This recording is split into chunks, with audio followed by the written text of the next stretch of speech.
Now to a follow-up to a conversation we had on the show last week around the move taken by Howard University to shut down its classical studies department as part of, quote, prioritization efforts. It's a move that sparked a Washington Post op-ed from Cornel West and author and educator Jeremy Tate, entitled Howard University's Removal of Classics is a Spiritual Catastrophe. They wrote, quote, academia's continual campaign to disregard or neglect the classics is a sign of spiritual decay and moral decline and deep intellectual narrowness running amok in American culture. Those who commit this terrible act treat Western civilization as either irrelevant and not as worthy of prioritization or as harmful and worthy only as condemnation. Last week, we had Jeremy Tate on the show, and this morning, his op-ed partner, Dr. Cornel West, is our guest. Also with us to defend the decision, the president of Howard University, Wayne A.I. Frederick. Princeton University's Eddie Glaude is still with us as well.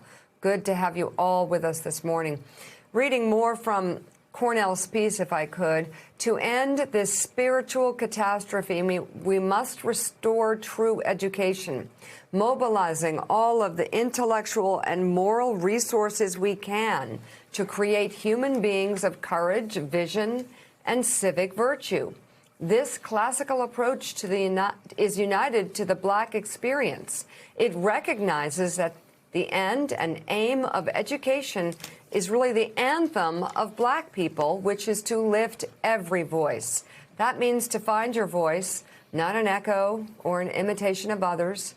But you can't find your voice without being grounded in tradition, grounded in legacies, grounded in heritages, engaging with the classics, and with our civilizational heritage is the means to finding our true voice. It is how we become our full selves, spiritually free and morally great. Cornel, it is always great to have you here. I'm sorry we blindsided you with Eddie Glaude, but we'll make sure that Eddie is sufficiently respectful.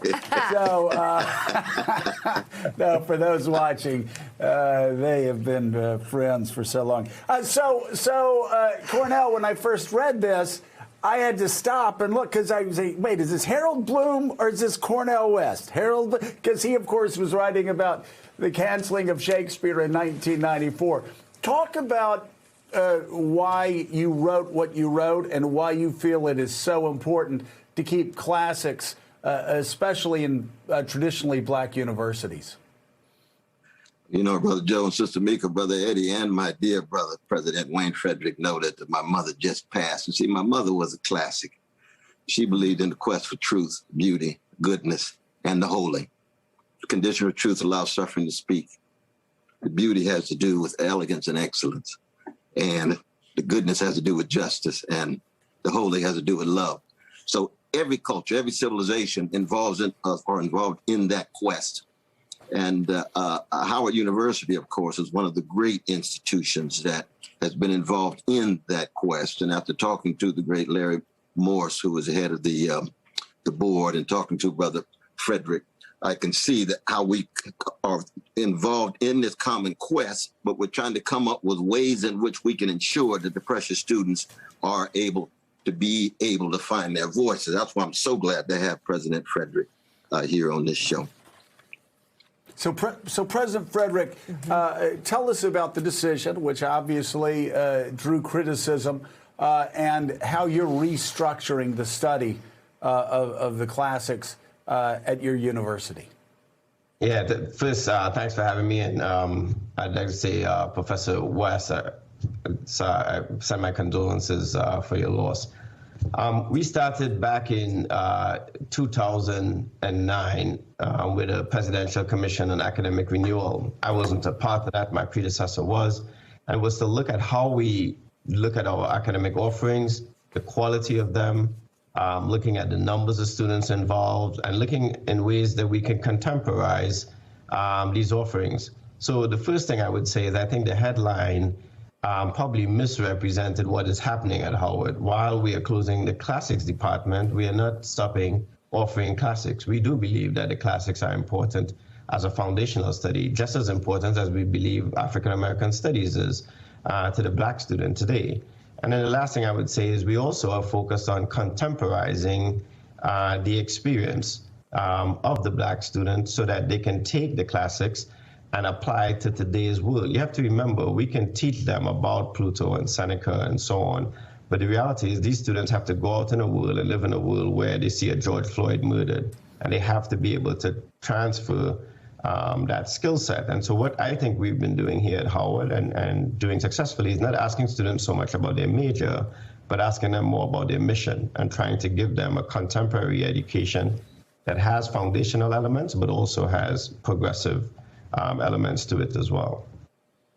Eddie, I'll have you go to Cornel in a minute, but I just wanted to state another part of the op-ed where the significance of classic literature and the lives of Black freedom fighters throughout history. Cornel and Mr. Tate point out that Frederick Douglass learned to read while enslaved, studied the likes of Socrates, Cato, and Cicero. And in Martin Luther King's letter from Birmingham jail, he referenced Socrates 3 times, and Cornel brings up how the classics often have been used in civil rights movements to connect to some eternal truths that need to be reconfirmed even in these days.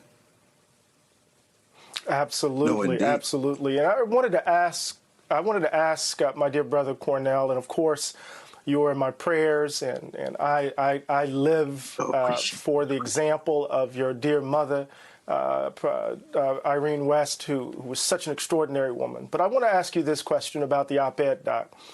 How do you respond to those who read it as inadvertently supporting a particular kind of understanding of the role of classics? That is to say that this is really about an argument or an insidious argument about the importance of Western Civ, capital W, capital C, to the detriment of other forms of other subject matters, right? That this is really about an attack on Western culture and the like. How do you respond to those who say that this op-ed inadvertently, supports those sorts of moves within the context of the academy itself, if that makes sense?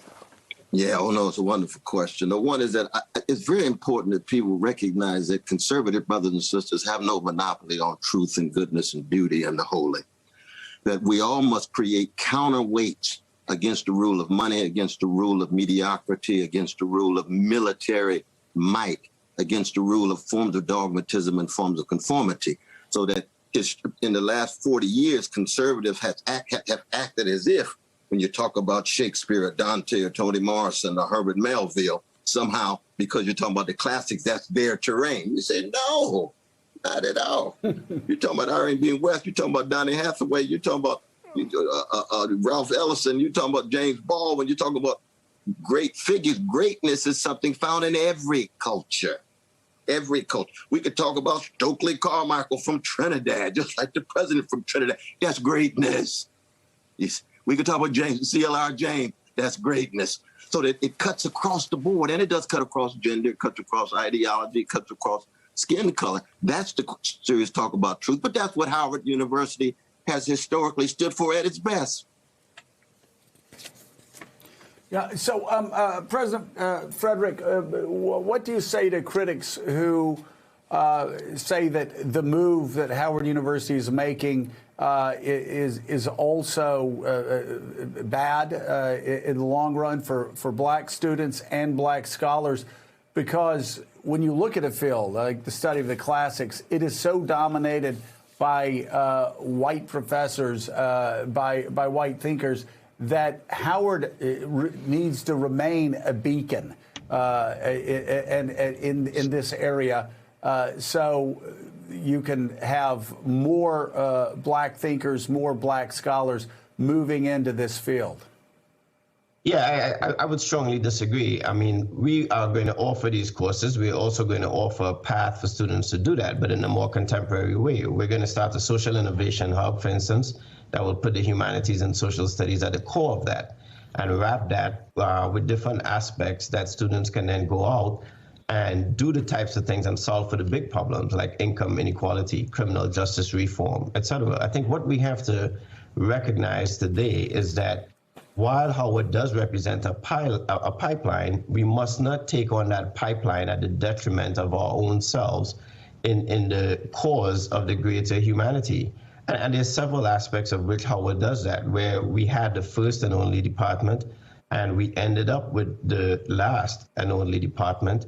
But we also have to make sure that we can thrive, not just survive. And I think we are equally and well criticized if we aren't surviving and making strong administrative decisions to ensure that we're thriving. I think there's a different means to that end, and we must do that.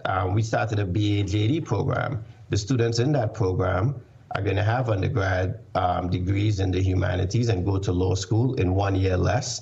And that's a contemporary way of looking at the Black student, taking their debt burden down, but giving them an opportunity for a contemporary experience. And so we have to keep being nimble around those things. And I don't think there's any one path that we should be, that should be placed upon us for how we achieve some of those goals. Hey, thanks so much for watching our YouTube channel. You can follow up on today's top stories and breaking news, or catch up on your favorite MSNBC shows all in one place. Download the NBC News app today.